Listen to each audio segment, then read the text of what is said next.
Hi guys. So ஒரு வழியாக ஆடியோவில் வந்து நம்மளோட வண்டியை காமிச்சிட்டு நம்பர் பிளேட் வாங்குறதுக்காக நின்று பொறுமையாக காமிச்சிட்டு நான் மட்டும் கிளம்ப ஆரம்பிச்சிட்டேன். ஸோ நல்லபடியாக ரொம்ப நேரம் வெயிட் பண்ணாமல் நீட்டாகவே பண்ணி கொடுத்தாங்க, நல்லா இருந்துச்சு.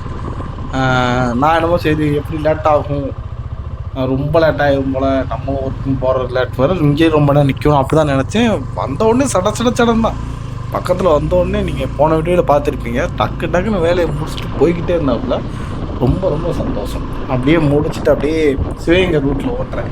ஸோ எங்கள் ஊர் ரோட்டி தான் முன்னாடிலாம் இப்படி இந்த மாதிரி இல்லை, இப்போலாம் ரோடெலாம் போட்டு சூப்பராக இருக்குது. அதுவும் அந்த வானத்தோட கலர் இருக்குதே பார்க்கும்போது வா. அப்படியே இந்த இடத்த வந்து ஸ்பெசிஃபிக்காகவே சொல்லுங்கள். கரெக்டாக இந்த ரெண்டு பக்கமே பார்த்தீங்கன்னா கம்மா தான் இருக்கும். இந்த கம்மாவுக்கு நடுவில் ரோடு, சைடு ஃபுல்லாக மரம். உண்மையாகவே இதில் போகும்போது வால்பாறை, அதுக்கு முன்னாடி உள்ள அந்த பொள்ளாச்சி ரூட்டில் ஒரு கேப் வரும் பார்த்தீங்களா, அந்த ஃபீல் இந்த இடத்துல அவ்வளோ சில்னஸாகவும்.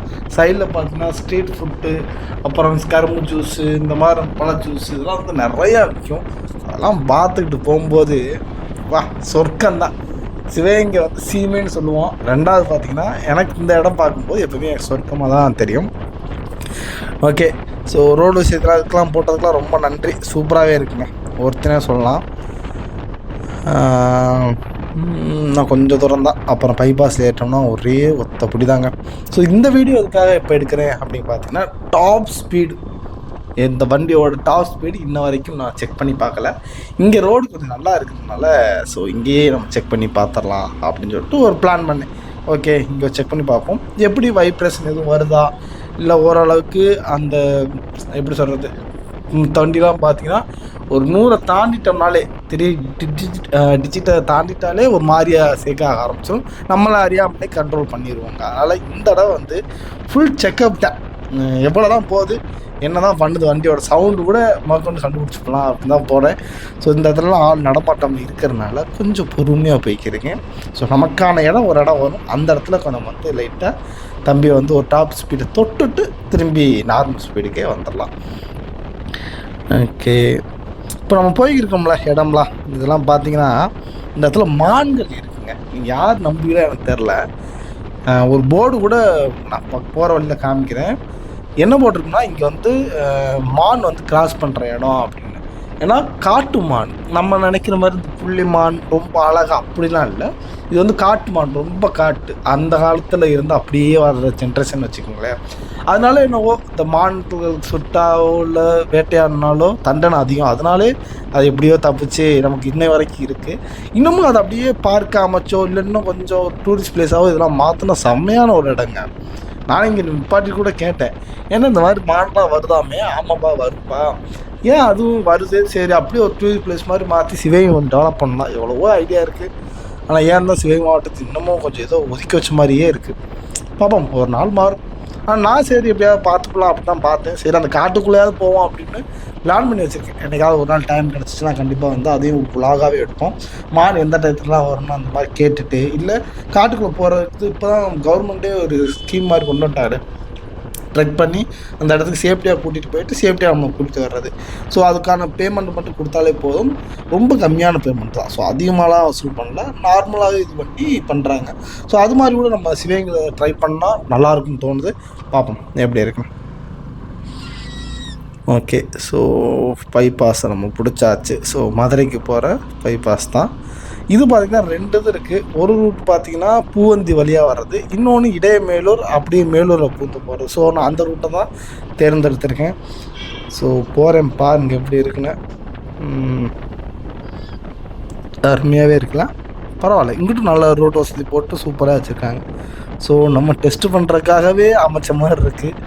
ரோடும் கொஞ்சம் ஃப்ரீயாகவே தான் அங்கே இருக்குது. ரொம்பலாம் எப்படி சொல்கிறது, டிராஃபிக்காகவோ இல்லை அதிக வண்டியோ காரோ எதுவுமே இல்லை. ஸோ நார்மல் ஓகே அப்படின்ற மாதிரி தான் இருக்குது. இப்போ தான் 80, 84, 86 இந்த ஸ்பீட்லேயே தான் மெயின்டைன் பண்ணிக்கிறேன். ஸோ அப்படியே போகட்டும். நமக்கு தெரியுமில்லங்க, கண்டிப்பாக ஒரு இடம் வந்துருச்சு, ஓகே இதில் டெஸ்ட் பண்ணோம்னா கொஞ்சம் லாங் வரைக்கும் போயிட்டு கீழே இறக்கிடலாம் அப்படின்னு தான் பார்க்குறேன். இன்னமும் இந்த இடம் இன்னும் கண்டுபிடிக்க ஆரம்பிக்கல. ஸோ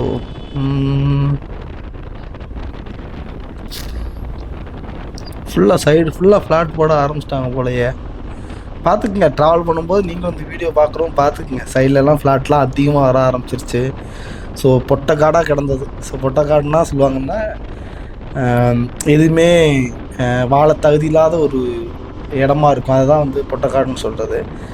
அந்த காட்டெலாம் இப்போ பார்த்தீங்கன்னா எல்லாமே ஃப்ளாட் போட்டு நீட்டாக தண்ணி வசதியோடு வச்சு போர்லாம் போட்டு ஓரளவு கொண்டு வந்துட்டாங்க. ஓகேங்க, நம்ம என்ன ஆரம்பிச்சிடலாம். 108, 111, 13, 14, 17, 118, 19, 20, 21, 22, 23, 26, 27, 28, 29, 30, 31, 32, 33, 34, 35, 36. ஓகேங்க, அப்படியே ஸ்லோ பண்ணியாச்சு போதும். ஸோ இந்த ரோட்டில் இது ரொம்ப நேஷ்னல் ஹைவேலாம் இருந்துச்சுன்னா கண்டிப்பாக 150 தொட்டிருக்கோம். இப்போ நம்ம கரண்ட் சுச்சுவேஷனாக எவ்வளோ தொட்டோம்னா 136 நான் நிப்பாட்டியாச்சு. இன்னும் திருவிருக்கலாம் வேண்டாம். இப்போ வண்டி புதுசுனால கொஞ்சம் அதிகமாக திருவ வேண்டாம். கொஞ்சம் நல்லா இன்ஜின் செட் ஆகி ஒரு 3 சர்வீஸ் முடியட்டும். அதுக்கப்புறம் டாப் ஸ்பீடு எப்படி இருக்குன்னு சொல்கிறேன். இப்போ உள்ள டாப் ஸ்பீடு இவ்வளோ தான் போச்சு. இதில் போகும்போது எனக்கு என்ன தோணுச்சுன்னா அப்படின்னு பார்த்தீங்கன்னா வைப்ரேஷன் சுத்தமாகவே இல்லைங்க. ஸோ புது வண்டி என்னவோ சைடில் கொஞ்சம் கூட இல்லை. அதே மாதிரி இந்த ஷேக் ஆகிறது, காற்றுக்கு ஆடுறது வாய்ப்பே இல்லை. சவுண்டை நல்லா கவனித்தேன். சுத்தமாகவே அந்த ரொம்ப உருமுன சவுண்டு கேட்கணும், அதெல்லாம் கேட்கவே இல்லை. ஸ்மூத்தாக எப்படி போனோமோ அதே சவுண்டோடே தான் போச்சு. ஸோ ஒருத்தனே சொல்லலாம். 150 ஓட்டிட்டு திடீர்னு திடுக்குன்னு திண்ணையில் கிடந்தவனுக்கு திடுக்குன்னு கல்யாணம் மாதிரி நமக்கு சடனாக வந்து இந்த 250 வந்து சடனாக அமைஞ்சிருக்கு. ஸோ இது என்னமே வச்சு ப்ராப்பராக ஓட்ட கற்றுக்கணும்.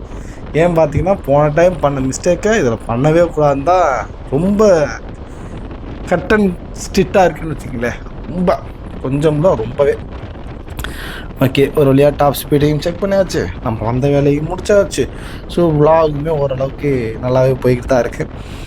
இங்கேயும் பார்த்தீங்கன்னா அங்கேயே மேக கூட்டங்கள் கொஞ்சம் அதிகமாக இருந்தால் நல்லா இருந்திருக்கும். வெறும் ப்ளூ விசா மட்டும் இருக்கிறதுனால கொஞ்சம் இதாக இருக்குது. கொஞ்சம் நல்லா அப்படி பக்கத்தில் நிறைய அப்படியே மேக கூட்டங்களோடு பார்த்துக்கிட்டே ஓட்டும்போது சூப்பராக இருக்கும். ஏன்னா கொஞ்சம் ஈவினிங் வந்ததுன்னா சூப்பராக இருந்திருக்கும் கிளைமேட்டு. நமக்கு 10 மணியோடு முடிஞ்சிருச்சு. ஒரு 5 நிமிஷம் தான் நிற்க வச்சாங்க. 10-15க்கு நான் வண்டி எடுத்துகிட்டு கிளம்புவோம். ஸோ இப்போ உள்ள வெதர் கண்டிஷன் இதுதான். இப்போ தான் ஆரம்பிக்குது வெயில் காலம். இனி மே மாதம் வரும்போது தான் எப்படி அடிக்க போகும்னு தெரில. ஏதோ ஓடி இருக்குங்க. ஆனால் இந்த மே மாதத்தை எப்படி கிடக்க போகிறோமோ அப்படின்ற ஒரு ஃபீலிங் மட்டும்தான் இருக்குது.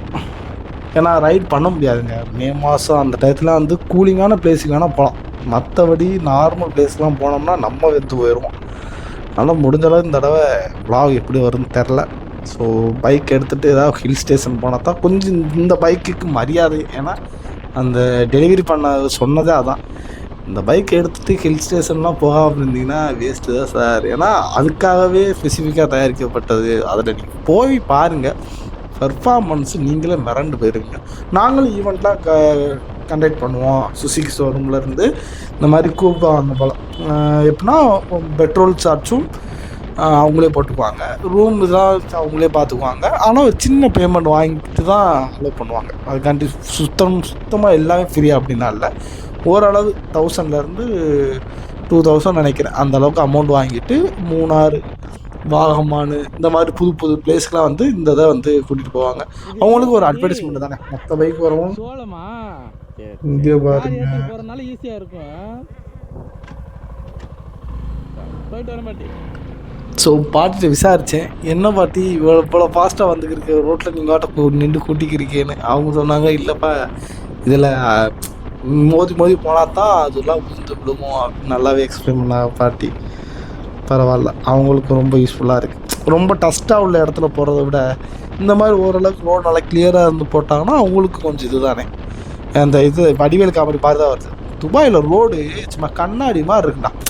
அங்கேயே தலை சீவி போட்டுலாம் வச்சுட்டு ஒரு கரண்டியை போட்டு சோறு போட்டு ஒரு அடி வச்சு ஏற்றுட்டு போகலாம்டா அப்படின்ற மாதிரி. ஆனால் நம்ம ஊரில் அந்த மாதிரி ரோடு வந்து எப்படா யோசிச்சுக்கிருக்கு. அப்போலாம் ரோடு நம்ம ஊருக்கு வந்துருமா? இல்லை துபாயில் நம்ம ஒரு பைக் எடுத்து கூட ஓட்டி பார்க்கணுங்க. ஆனால் ஏன்னா அப்போவே நான் வடிவேல அந்த காமெடி போட்டிருக்காருன்னா இப்போ கரண்ட் சுச்சுவேஷனாக எப்படி இருக்கும் ரோடு யோசிச்சு பார்த்தாலே ரொம்ப பிரமிப்பாக தான் இருக்குது. ஆனால் போய் பார்க்கணுங்க துபாயில் போய். உண்மையாகவே வடிவேல் சொன்ன மாதிரி ரோடு ரொம்ப பளபளனும் இல்லை பார்க்க ரொம்ப நீட்னஸாக இருக்கிறதுக்கு வாய்ப்பு இருக்குன்னு நினைக்கிறேன். நம்மளில் கொஞ்சம் அப்போக்கு போய் அங்கே டஸ்ட் இருக்கும், அப்படியே க்ளீன் பண்ணாமல் விட்டுருவாங்க. அதுவும் இந்த நாயெலாம் அடி ஓடிச்சுன்னா பாவம் ஓரத்தில் கிடக்கும். லாஸ்ட் வரைக்கும் அந்த ஸ்மெல் இருந்து செத்து போகும். யாரும் அதை வந்து அப்புறப்படுத்தணும் இல்லை. இதெல்லாம் துபாயில் இருக்காது போல். ஸோ ஓரளவுக்கு நார்மலாக உள்ள கண்ட்ரி தான் போல். எப்படி சொல்கிறது, அங்கே நாய்க்குட்டிலாம் ரொம்ப இருக்காது போல். அப்படி இருந்தாலும் அவங்க போகிற ஸ்பீட்லாம் சொல்லுவாங்க 200 300லலாம் போவாங்கன்னா, அப்போல்லாம் அப்படியே தலையோட தலை அப்பிட்டு போயிருதான். நம்ம ஊர் மாதிரிலாம் அடிச்சுட்டு ஒவ்வொருத்தையும் எடுத்து போட்டு போவாங்க, ஒவ்வொருத்தையும் அப்படியே போவாங்க. இதெல்லாம் எப்போ ஒரு நாளைக்கு மாறுமோ தெரில. பார்ப்போம். பீட்டாங்கிறாங்க.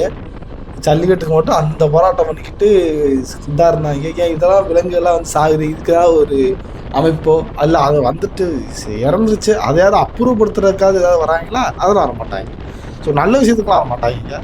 ஏதாவது ஒரு அவங்களுக்கு தேவை அப்படின்னா மட்டும்தான் நினைப்பாங்க. இது அவங்களுக்கு தேவையா? எதுக்கு தேவையில்லாமல் அரசியல்? நம்ம அந்த வேலையை பார்ப்போங்க. ஸோ ஒரு வழியாக மதுரைக்கு பக்கத்துலேயே வந்தாச்சு. ஸோ இதோட உலாவை வந்து கொஞ்சமாக முடிச்சிடலாம். ஸோ நெக்ஸ்ட் வீடியோவில் ஒவ்வொன்றா புது கண்டென்ட்டாக போடுறேன். ஸோ கமெண்ட் பாக்ஸில் வந்து தெரிவிங்க. வேறு ஒரு ஹிட் அண்ட் பிளேஸாக இருந்தால் சொல்லுங்கள், கண்டிப்பாக நான் வந்து எக்ஸ்ப்ளோர் பண்ணுறேன். ஏன்னா இப்போ ஹிட் அண்ட் பிளேஸாக தான் அதிகமாக தேடி கண்டுபிடிச்சிட்டே இருக்கேன். நிறையா ஹிட் அண்ட் பிளேஸ் பார்த்தாச்சு, இருந்தாலும் இன்னமும் நிறைய இருக்கும் போல தான் தோணுது. ஸோ முடிஞ்ச அளவு கமெண்ட் பாக்ஸில் வந்து நீங்களே சொல்லுங்கள் அந்த ஹிட் அண்ட் பிளேஸும் அந்த லொக்கேஷனும். ஸோ கண்டிப்பாக வந்து எக்ஸ்ப்ளோர் பண்ணி உங்களுக்கு வீடியோவாக சேர்க்குறேன். போய்ட்டு வரேன். பாய்.